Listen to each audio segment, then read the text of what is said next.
হ্যাঁ, হ্যালো, আসসালামু আলাইকুম। আশা করি সবাই ভালো আছেন। আবারও এক সপ্তাহ পরে একটা নতুন ভিডিও তৈরি করার জন্য প্রিপারেশন নিলাম। প্রথমে আমি আপনাদেরকে আমার YouTube channel grow and wealth এর পক্ষ থেকে সবাইকে জানাই আন্তরিক শুভেচ্ছা ও অভিনন্দন। আমার রিসেন্ট ভিডিওগুলো, যেমন এই যে হিরু ভাইকে নিয়ে ভিডিও করা, তারপরে ইন্স্যুরেন্স সেক্টর নিয়ে ভিডিও করা, ভিডিওগুলো ভালো রেসপন্স পেয়েছে আপনাদের কাছ থেকে, এর জন্য আপনাদেরকে ধন্যবাদ। আর আজকে আমি যে টপিকসটা নিয়ে কথা বলবো, আর সেটা হচ্ছে যে রিসেন্ট মার্কেটে এবং এই এক্সচেঞ্জে, এই লাইক কমিশনের আন্ডারে যে স্টক গুলো ভালো পারফর্ম করার সম্ভাবনা আছে, বিশেষ করে ফান্ডামেন্টাল স্টক, যেগুলো ফান্ডামেন্টালি খুবই ভালো, ইপিএস গ্রোথ ভালো, এবং রিসেন্ট নতুন কমিশন দায়িত্ব নেওয়ার পরে যে স্টক গুলো মার্কেটে ভলিউম বাড়তেছে বা প্রাইস বাড়তেছে, এরকম ছয়টা স্টক আমি সিলেক্ট করেছি। সেই ছয়টা স্টক নিয়ে কথা বলবো, এবং এগুলো ট্রেন্ডিং, বর্তমান সময়ের মার্কেটে এগুলো ট্রেন্ডিং স্টক। আর স্টক গুলো সিলেক্ট করেছি, আপনাদের আমি ফেসবুকে পোস্ট দিয়েছিলাম, ফেসবুকের পোস্টে যারা আপনারা কমেন্ট করেছিলেন, সেখান থেকে আমি বেছে বেছে যে স্টক গুলো ফান্ডামেন্টাল স্টক, মানে ফান্ডামেন্টালি স্ট্রং, যে এখানে পোস্ট দিয়েছিলাম।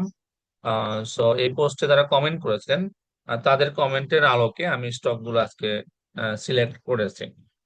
বেশি কথা না বলে আমরা ডিসকাশনে চলে যাই, বা ডিসকাশনে যাওয়ার আগে আমি আমার ডিসক্লেমারটা দিয়ে নেই যে আজকে ডিসকাশন শুধুমাত্র লার্নিং পারপাসে। আমার এই ডিসকাশন কোনো বাই এন্ড সেল ইন্ডিকেট করে না। আপনারা আমার এই ইনফরমেশন বা আমার এই ডিসকাশনটা আপনাদের অ্যানালাইসিস এর পারপাসে বা আপনাদের লার্নিং পারপাসে অবশ্যই কাজে লাগাতে পারেন। ওকে, তো আজকে আমাদের প্রথম যে স্টকটা নিয়ে কথা বলবো, এই স্টকটার নাম হচ্ছে লিমিটেড। যদিও এটা ফান্ডামেন্টালি ততটা স্ট্রং না, কিন্তু রিসেন্ট লাইক মার্কেট ট্রেন্ড এবং অনেকের রিকোয়েস্ট এই স্টকটার প্রতি ছিল, যে কারণে আমার স্টকটা সিলেকশনে নেওয়া। তো চার্ট অনুসারে যেটা দেখা যাচ্ছে, স্টকটা আসলে তার লোয়ার লোতে তার লোয়ার লোতে তিনবার টাচ করেছে, মানে একবার, দুইবার টাচ করেছে, তৃতীয়বারে টাচ করেনি। এই যে প্রথমবার, দ্বিতীয়বার এবং তৃতীয়বার টাচ না করার ইন্ডিকেশনটা হচ্ছে এটা আপ ট্রেন্ডে যাওয়ার একটা ইন্ডিকেশন, এবং পরবর্তীতে স্টকটা আপ ট্রেন্ডে যায়। তো আপ ট্রেন্ডে যায়, ভলিউম ভালো। সো টেকনিক্যাল ইন্ডিকেশন অনুসারে এই স্টকটা তার প্রথম রেসিস্টেন্স ব্রেক করে দ্বিতীয় রেসিস্টেন্সকে টাচ করেছে, কিন্তু ব্রেক করেনি। আর ভলিউম স্টিল গুড। তো আমার পার্সোনাল ওপিনিয়ন যেটা হচ্ছে যে একটা স্টক, এই ধরেন 26 টাকা বা 27 টাকা লেভেল থেকে সেটা 48 টাকা বা 50 টাকা টাচ করে সেটা সেখানে কনসলিডেট করা অলরেডি অ্যারাউন্ড মোর দেন 50% ইনক্রিজ করেছে। আগামীতে বাড়বে কিনা আমি নিশ্চিত করে বলতে পারবো না, কিন্তু আমার কাছে যেটা মনে হয় যে মার্কেটে আরো অনেক স্টক আছে যেগুলো আসলে এখনো বাড়েনি এবং বাড়ার সম্ভাবনা আছে, সেগুলোকে মানে চুজ করাটা বেশি ইন্টেলিজেন্ট লাইক ডিসিশন হবে আর কি। কারণ এটা অলরেডি বেড়ে গেছে এবং ভলিউম যদিও ভালো, এবং আগামীতে হয়তো বাড়তে পারে। এটা হচ্ছে আমার প্রথম স্টক। কারণ যারা আসলে একটু রিস্কি ইনভেস্টর এবং আহ, বেশি হাই ট্রেন্ডের স্টক, হাই ভলিউমের স্টক পছন্দ করে, এবং যারা একটু রিস্ক নিতে পছন্দ করে, তারা হয়তো ভাবতে পারেন। এনিওয়ে, বাট টেকনিক্যাল ইন্ডিকেশন এটা আসলে মানে 1 2 3 4, অলরেডি 4 স্টেপ শেষ হয়ে গেছে আর কি। এবং কিছু ক্যান্ডেল এই যে ডাবল ডাবল টপ তৈরি করে একটা কারেকশন দিয়েছে, এবং সেকেন্ড কারেকশনকে ব্রেক করে থার্ড কারেকশনের মানে থার্ড রেঞ্জে চলে আসতেছে। মানে হয়তো বাড়বে, কিন্তু ইট উইল টেক টাইম। ওকে, এই শেয়ারটার আমরা যদি ফান্ডামেন্টাল দেখি, যে শেয়ারটা যে প্রাইস বাড়তেছে সেটা ফান্ডামেন্টালি সাপোর্ট করে কিনা, সেটা যদি আমরা দেখি, তাহলে এই যে মীর আখতার হোসেন লিমিটেড গত 2021 সালে 324 কোটি টাকা রেভিনিউ আর্ন করেছিল, আর এই বছরে টোটালে এই পর্যন্ত 86 কোটি টাকা রেভিনিউ আর্ন করেছে, অর্থাৎ হিউজ পরিমাণে একটা রেভিনিউ রেভিনিউ ফল করেছে। এই যে পার্সেন্টেজে যদি দেখেন, এটা কিন্তু কন্টিনিউয়াসলি রেভিনিউ ফল করতেছে। 25 সালে 50%, এবং 26 সালে আসে আরো 56% রেভিনিউ ফল করছে, যেটা একটা কোম্পানির জন্য অবশ্যই ভালো সংকেত না। আর এই কোম্পানিটার আরেকটা যেটা আমার কাছে খুবই খুবই অ্যালার্মিং মনে হয়েছে, যে ইন্টারেস্ট এক্সপেন্স 2021 সালে যে কোম্পানি ইন্টারেস্ট 42 কোটি টাকা ইন্টারেস্ট এক্সপেন্স পে করেছে, 2026 সালে এসে সেই কোম্পানি 255 কোটি টাকা ইন্টারেস্ট এক্সপেন্স পে করেছে, যেটা আসলে মানে 42 কোটি থেকে 255 কোটি, এটা আসলে অনেক বেশি। মানে কোম্পানি অনেক লোন নিয়েছে এবং লোনের কারণে কোম্পানিকে অনেক ইন্টারেস্ট এক্সপেন্স পে করতে হচ্ছে। সো যদি কোম্পানির রেভিনিউ বাড়ে, রেভিনিউ ইনক্রিজ করার কারণে প্রফিট বাড়বে, প্রফিট দিয়ে যদি এই ইন্টারেস্ট এক্সপেন্সকে কাভার করতে পারে তাহলে ওকে। বাট যদি ইন কেস কোম্পানির রেভিনিউ না বাড়ে, প্রফিট না বাড়ে, কিন্তু এই ইন্টারেস্ট এক্সপেন্স কিন্তু তাকে অবশ্যই পে করতে হবে। সো এটা আসলে একটা ইন্টারেস্ট নেওয়ার খারাপ দিক। আর ভালো দিক হচ্ছে যদি সে কোম্পানি ইন্টারেস্ট নিয়ে বিজনেস করতে পারে, প্রফিট করতে পারে, তাহলে তার রিটার্ন অন আর্নিং বাড়ে। সো এটা হচ্ছে ভালো দিক। এখন এই কোম্পানির ইন্টারনাল সিচুয়েশন কি, এটা ডিপেন্ড, আমরা ক্লিয়ারলি বলতে পারবো না, বাট ডেটা যেটা বলতেছে যে কোম্পানি একটা হিউজ পরিমাণে ডেট নিয়েছে, যে ডেটের কারণে কোম্পানিকে একটা হিউজ পরিমাণে ইন্টারেস্ট এক্সপেন্স প্রতি বছর পে করতে হচ্ছে। আর কোম্পানির হচ্ছে যে নেট ইনকাম, যেটা 2021 সালে 445 কোটি টাকা ছিল, মানে 2021 সালে কোম্পানিটার নেট ইনকাম ছিল 45 crore টাকা, যেটা 2026 সালে সে 16 কোটি টাকা, তার মানে অনেক এখানে কমে গেছে আর কি। সো কোম্পানির আর্নিংটা কমে গেছে, এবং আর্নিং কমার কারণে কোম্পানি কিন্তু ইপিএস 4 টাকা থেকে এখন 1 টাকা 38 পয়সা, মানে আগে ছিল 4 টাকা 21 পয়সা, এখন সেটা 1 টাকা 38 পয়সা। সো ফান্ডামেন্টালি কোম্পানিটা খুব ভালো অবস্থানে নাই, নেগেটিভ গ্রোথে আছে। কিন্তু আসার কথা হচ্ছে যে এই কোম্পানির ম্যানেজমেন্ট, মীর নাসির, উনি একসময় বিএনপি, মানে উনি বিএনপি মাইন্ডেড বিজনেসম্যান, এবং উনি 2001 থেকে 2005 সালে বা 6 সালে যখন বিএনপি সরকার ক্ষমতায় ছিল, তখন কিন্তু উনি এফবিসিসিআই এর চেয়ারম্যান ছিল। সো উনি, যদি বিএনপি গভর্নমেন্ট এই কোম্পানিকে ভালো প্রজেক্ট দেয় এবং প্রজেক্ট নিয়ে ইনকাম করে যদি তার টার্নওভার বাড়াতে পারে এবং সাথে প্রফিট বাড়াতে পারে, তাহলে এই কোম্পানির জন্য একটা ভালো দিক হবে। আদারওয়াইজ বেসড অন ফান্ডামেন্টাল খুব বেশি আশাবাদী হওয়ার আসলে সুযোগ নাই। ওকে, আজকে দ্বিতীয় স্টক, এটা নিয়েও অনেকে অনুরোধ করেছে, যে কারণে স্টকটা নেওয়া, এবং আমার মনে হয় যে একটু অ্যাওয়ারনেস বিল্ডিং করাও দরকার, সে কারণে প্রগতি লাইফ ইন্স্যুরেন্স। এটা ইন্স্যুরেন্সের মধ্যে ফান্ডামেন্টাল একটা ভালো স্টক। স্টকটা দেখেন 2023 সালে যে স্টকের প্রাইস ছিল 64 টাকা বা 67 টাকা, 2023 সালে বা 22 সালেই ছিল, সেটা ইনক্রিজ করে 163 টাকা, আবার ডিক্রিজ করে 90 টাকা।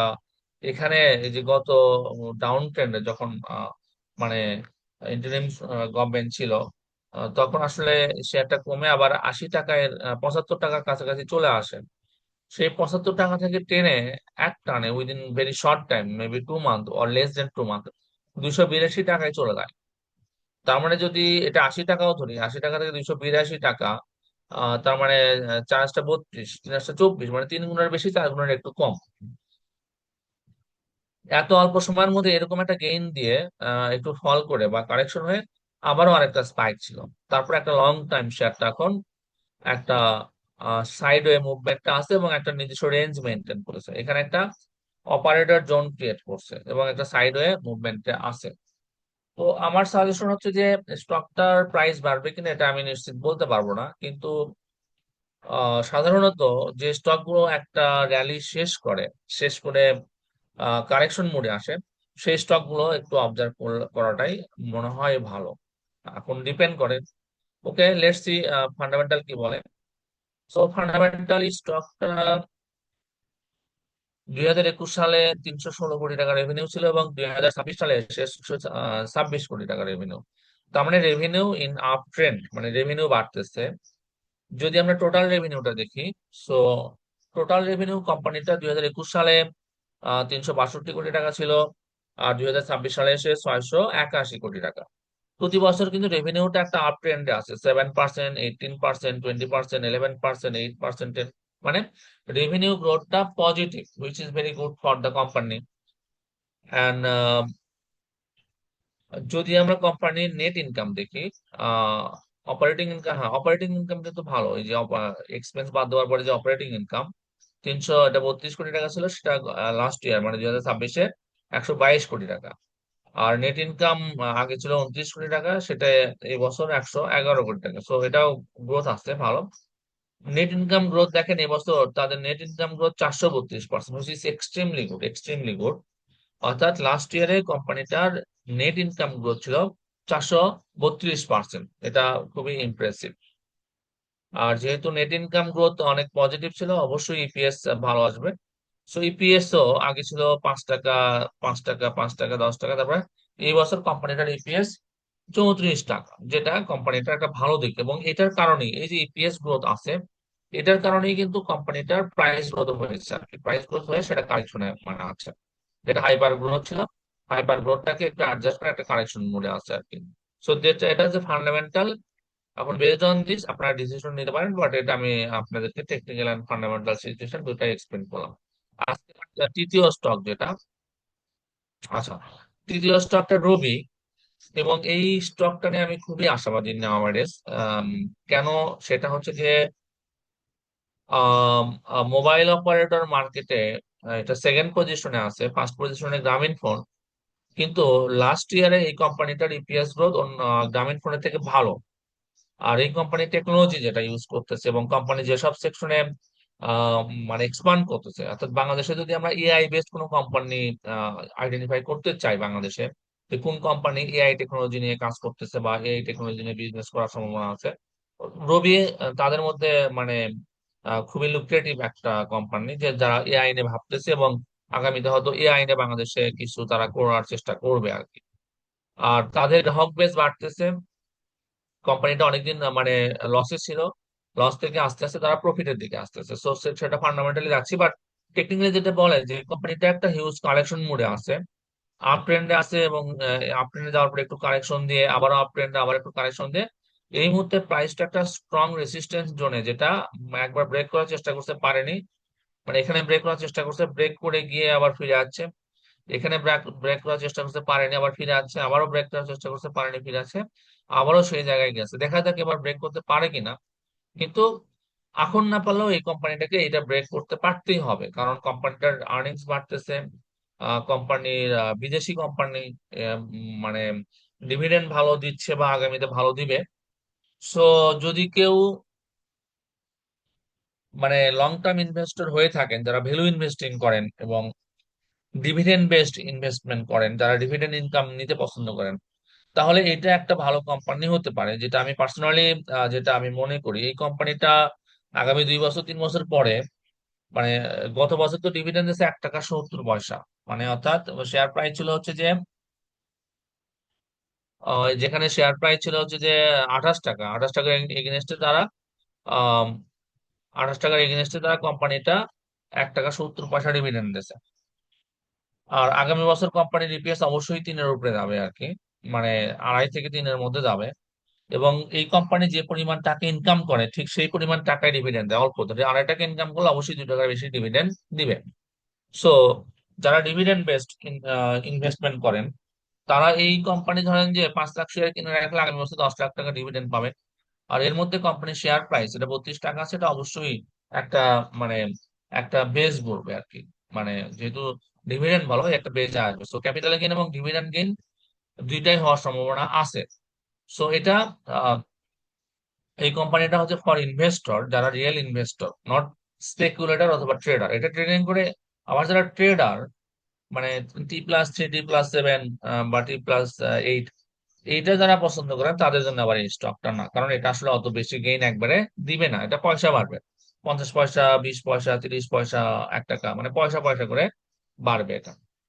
যদি আমরা কোম্পানিটার ফান্ডামেন্টাল দেখি, কোম্পানিটা 2021 সালে আহ 800 মানে 8,142 কোটি টাকা রেভিনিউ ইনকাম করেছিল 2021 সালে। সেটা এবার 10,000 হ্যাঁ এখানে 81, এখানে 10,182 কোটি টাকা রেভিনিউ। অর্থাৎ রেভিনিউ কিন্তু বাড়তেছে, 8,000 থেকে 10,000-এ চলে গেছে রেভিনিউ, স্লোলি বাড়তেছে। ডিভিডেন্ড গ্রোথ মানে রেভিনিউ গ্রোথ দেখেন 7%, 5%, 15%। এই বছর আসে 4% রেভিনিউ বাড়ছে। কিন্তু মজার বিষয় হচ্ছে যে মানে কোম্পানিটার ডিভিডেন্ডের সাথে সাথে গ্রোস প্রফিটও বাড়ছে। সেলিং এন্ড অ্যাডমিনিস্ট্রেশন এক্সপেন্স খুব বাড়েনি। কস্ট অফ গুডস সোল্ড যেটা, কস্ট অফ গুডস সোল্ড খুব বেশি বাড়েনি, মানে অতটা মানে যে রেভিনিউর সাথে সিগনিফিকেন্ট না। আর ইন্টারেস্ট এক্সপেন্স একটু আছে, হ্যাঁ একটু বাড়ছে, ওকে। But still acceptable.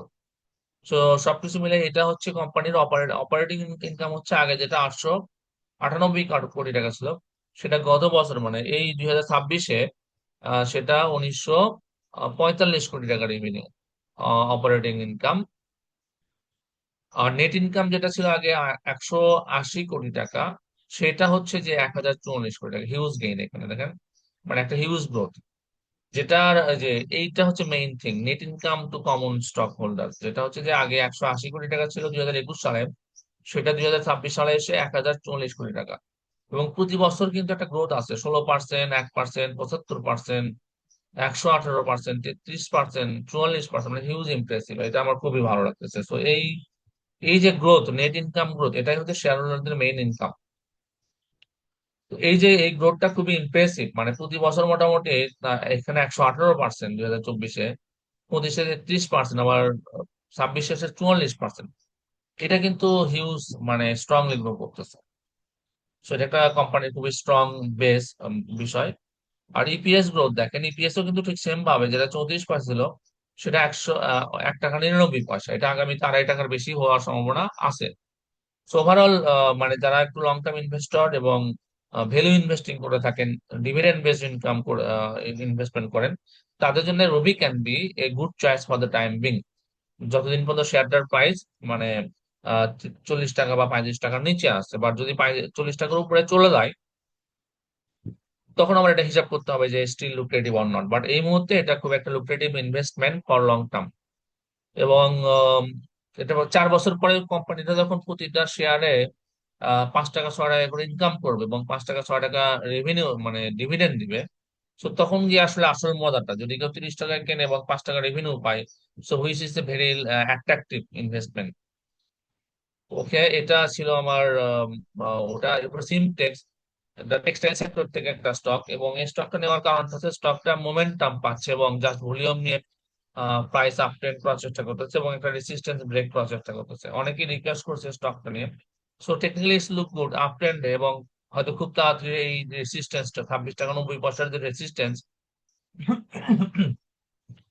26 টাকা 90 পয়সার রেসিস্টেন্স হয়তো আগামী 2-1 দিনের মধ্যে এটা ব্রেক করবে। ব্রেক করে নতুন করে আসলে একটা হাই ক্রিয়েট করার চেষ্টা করবে, যেটা বেসড অন দিস চার্ট। আর যদি এই কোম্পানিটার এটা দেখি, ফান্ডামেন্টালিও ভালো। 2021 সালে যেটা 133 কোটি টাকা রেভিনিউ ছিল, 2026 সালে এসে 220 কোটি টাকা, সেটা অ্যারাউন্ড অলমোস্ট ডাবল। এবং প্রতি বছর 11%, 4%, 7%, 11%, 19%, 16%, মানে প্রতি বছর কোম্পানিটার রেভিনিউ গ্রোথ পজিটিভ। এবং এবং মোটামুটি একটা সাইজেবল গ্রোথ আছে। অপারেটিং ইনকাম আগে ছিল 138 কোটি টাকা, সেটা এখন 166 কোটি টাকা, এখানেও একটা গ্রোথ আছে। ইন্টারেস্ট এক্সপেন্স যেটা আগে 5 কোটি টাকা ছিল, সেটা 7 কোটি টাকা, which is acceptable. And net income to common stock, যেটা আগে 73 কোটি টাকা ছিল, সেটা 89 কোটি টাকা। এখানে আসলে খুব বেশি গ্রোথ নাই, but which is okay, still okay. 73, এটা 68 ছিল, একটু কমেছিল, এই বছর কমেছিল। আর লাস্ট বছর এসে 15% একটা গ্রোথ আছে, হুইচ ইজ স্টিল ওকে। আর হচ্ছে যে ইপিএস, ইপিএস যেটা আগে 92 পয়সা ছিল, 92 পয়সা থেকে আস্তে আস্তে আস্তে আস্তে বেশি হয়ে এটা এখন 1 টাকা 12 পয়সা। এটা okay. So in a range, মানে reasonable range actually. So let's see. আর আজকের পরের স্টক হচ্ছে একমি ল্যাবরেটরিজ। যদিও এই স্টকটা মার্কেটে খুবই স্লো, এবং যারা আসলে মার্কেটে একটু ট্রেডিং এবং একটা শর্ট টাইম ইনভেস্টমেন্ট খোঁজেন, তাদের জন্য এই স্টকটা অবশ্যই না। কিন্তু যারা ভ্যালু ইনভেস্টিং এবং লং টার্ম ইনভেস্টমেন্ট খোঁজেন, তাদের জন্য এই স্টকটা can be a safe haven. Safe haven, কারণ এই মার্কেটে এত উত্থান পতনের মধ্যেও